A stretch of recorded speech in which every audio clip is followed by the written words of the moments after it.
La relation Infrabel-Police, c'est une affaire qui roule avec ce nouveau projet. Ou qui roule, sur la bonne voie.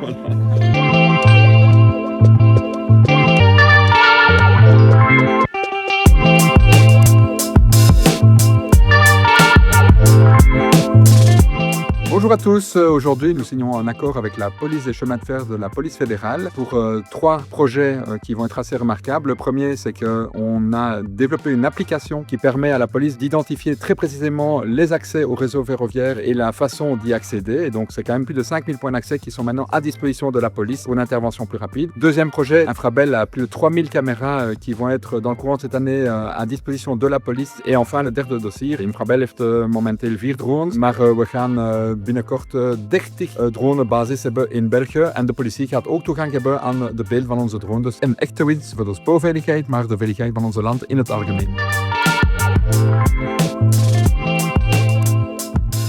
Je suis ici à notre dispatching central avec le ministre de l'Intérieur. Alors, monsieur le ministre, aujourd'hui, un jour très très important pour le chemin de fer et pour la police. Un accord entre les deux entités, disons-nous un petit peu plus. Absolument, on a un accord qui vise à compléter le maillage de caméras dont on dispose déjà. Simplement de faire en sorte que les images des caméras d'Infrabel soient mises à disposition de la police. Finalement, ça c'est l'efficience et l'efficacité, c'est la bonne utilisation des deniers publics. Et puis c'est pas rien, on parle quand même de 3000 caméras, plus les images d'une trentaine de drones. C'est absolument fondamental et je viens d'en parler justement dans la connexion entre l'image des drones, les caméras ANPR. On pourra non seulement réagir en temps réel, mais aussi dans les enquêtes qui sont menées après, faire gagner du temps et des moyens à nos polices. Merci beaucoup, monsieur le ministre, pour votre visite et votre soutien. Avec plaisir, monsieur le ministre.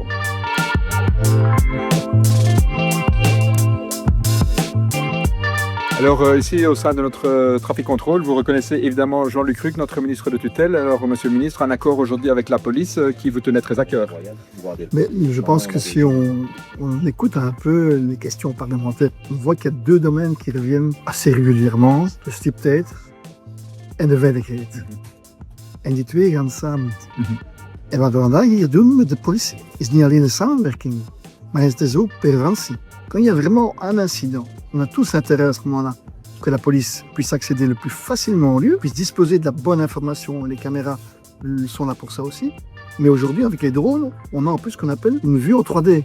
Wij zijn voor een spoor die leven met de 21ste eeuw. Dus wij leven in de toekomst, maar met de middelen van vandaag. Ici, c'est finalement, on mutualise les moyens d'une entité publique à destination de toutes les autres entités publiques. Aujourd'hui, on a la preuve que la police et le RAI, Infrabel en particulier, sont totalement capables de trouver à la fois cette logique budgétaire et en même temps cette efficience en termes de sécurité et je dirais en termes de service surtout. Merci beaucoup, monsieur le ministre, pour votre soutien.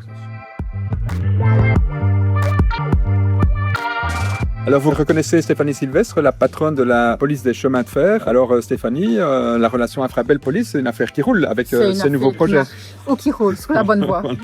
Donc ici, 3 projets importants. Le projet MapIn, tu peux nous en dire un petit peu plus? Mais MapIn, c'est un outil indispensable, je dirais, pour le personnel de terrain.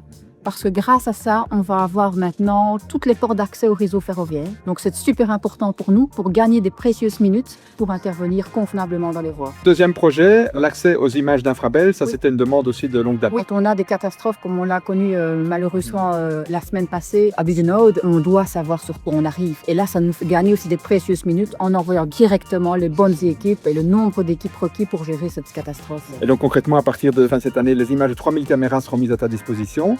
Et puis troisième projet, les images de drones. On va avoir une trentaine de drones en Belgique. Ça aussi, vous avez besoin de ces images-là. Bien sûr, les drones, tant préventifs, mais ça c'est votre accès au niveau sécurité dans les voies, mais au niveau réactif également et répressif. Quand on a des vols de cadres qu'on pourrait notamment dissuader ou suivre les auteurs avec des drones, ben, c'est aussi du pain béni pour nous de dire ben voilà, ça facilite aussi après l'enquête judiciaire. Eh ben, merci en tout cas pour cette belle collaboration et rendez-vous très bientôt pour d'autres projets. Merci beaucoup.